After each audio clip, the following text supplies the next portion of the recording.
Mary, you were listening to Shane Dunphy there, and we were talking about post-traumatic stress in the light of the most recent kidnappings and the effect that the detention of the children and the family, with a certain knowledge that they may be killed or injured or physically abused, or that father who's been taken off to do some job at gunpoint may never come back, and the effect that this has on the children long term. I think you have also some very useful observations. Yeah, I'm actually sitting in my psychotherapist's waiting room at the moment in Claremorris. I'm from Northern Ireland, and when I was a child, when I was 12, our house was raided by the British soldiers, and I was woke at possibly, I think, 5 o'clock in the morning with a gun at my head. It was 1972, and there was 450 people killed in Northern Ireland that year. So we were all, as children, we were aware that this was happening. But when we were taken out of our rooms and we were held for about 3 hours in our kitchen, I still, actually I didn't deal with this till I was 40, and we were never ever spoke about it again. But coming down the stairs, when it did come up in nightmares, I remember thinking, my father will be there. My father will take care of this. And of course these soldiers had not come to rescue you. Oh no. Oh no, they hadn't. They had come to raid the house. Yeah. And we were held in the kitchen, but I distinctly remember Dad will be here. Everything will be okay. Going to be fine. Daddy's going to be, everything's going to be fine. When I opened that door, and I once went to counselling, and the lady said, you have a problem with your father? And I said, no, I love my father. He's a wonderful man. And she said, yes, you do. But when I had this flashback, I realised that night when we stood in that room, I knew my father couldn't do a thing. And I think somehow I didn't forgive him because he was there. And why couldn't he do this? Why couldn't he get rid of all these people? And there was the fear that there was already 2 people dead in the neighbourhood that year. In the 6 months of it, I was 12. We were standing. The place was surrounded by police and soldiers, and we stood there. And I can tell you, my sister was 10 years younger. She was in the cot and was taken out of the cot. I know. I think because I've lived so long in the south of the Republic, I'm dealing with it now because I have had the time to get it out of my mind and get away from it. But I know the kids have to be taken care of right now.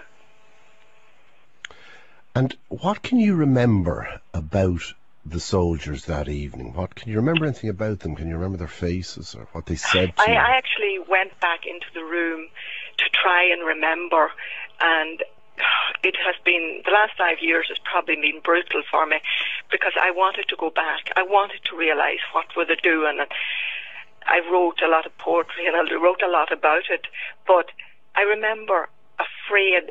I always had this flashback of waking up, a gun at my head, and no other memory. I couldn't remember anything else.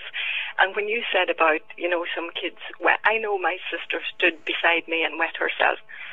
I couldn't move to help her. I actually sometimes think that she can't even remember that. But I was sleeping with her, that I couldn't reach her, that she never forgave me, but she doesn't know why. I know that. I did go back and look at the soldier. I remember, couldn't believe that I was 12, he wasn't any more than 18. And I had to forgive him to let it go. And I remember thinking, I hope you survived the troubles. I hope you lived, and I hope you're happy. But it took me, I just had nightmares all my life about it. Can you remember his face or anything he said? He said nothing. There was actually 3 of them.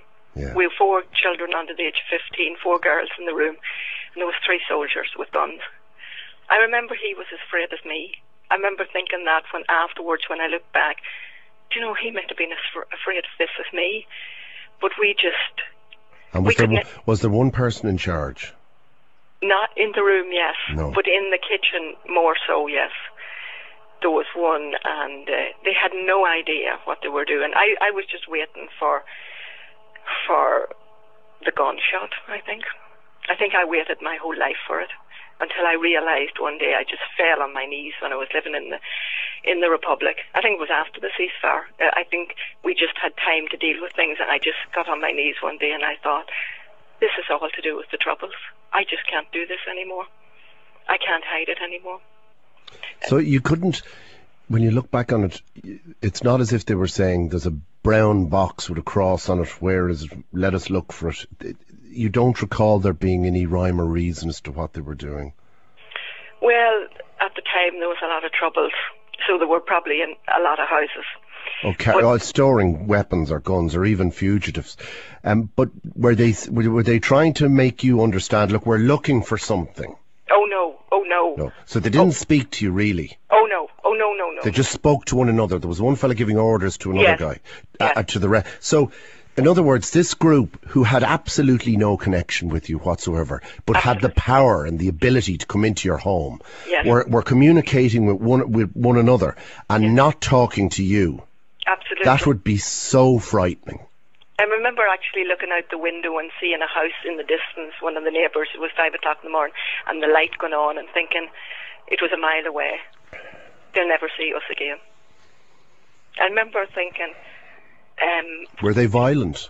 No, no. Did they damage anything in the house? They would have ripped up carpets and floorboards and torn the house upside down. And I actually told friends of mine in the Republic now that wouldn't understand this. I said, you know, it was like living in a glass house after that.